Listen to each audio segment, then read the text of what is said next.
రెడ్డి. కానీ అతను ఇచ్చిన రిజిగ్నేషన్ లెటర్ ని పై అధికారులకు ఫార్వర్డ్ చేయకుండా అలాగే పెట్టి సంవత్సరం తర్వాత అతను ఉద్యోగం వదిలి పారిపోయాడు. ఇప్పటి వరకు తిరిగి రాలేదు. అతనిపై నిఘా పెట్టండి, ఎప్పుడు వచ్చినా స్టేషన్ కు తీసుకురండి అంటూ నోటీసులు జారీ చేయించాడు ఆ సీఐ. ఆ తర్వాత సరిగ్గా ఏడాది తర్వాత యూపీఎస్సీకి ప్రిపేర్ అయి ప్రిలిమ్స్ పరీక్ష రాసి నానమ్మని కలవటానికి ఓ రోజు ఇంటికి వచ్చిన ఉదయ్కి షాక్ ఇచ్చారు పోలీసులు.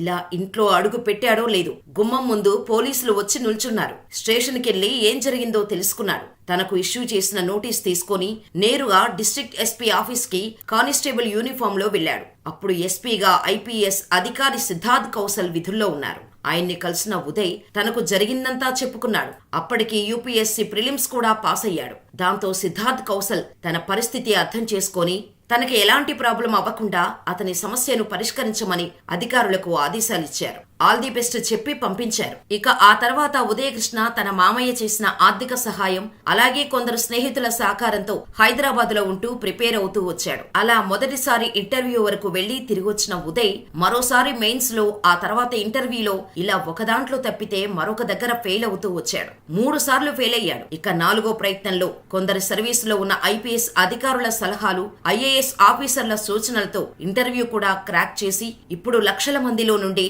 ఆల్ ఇండియా 780వ ర్యాంకు సాధించాడు.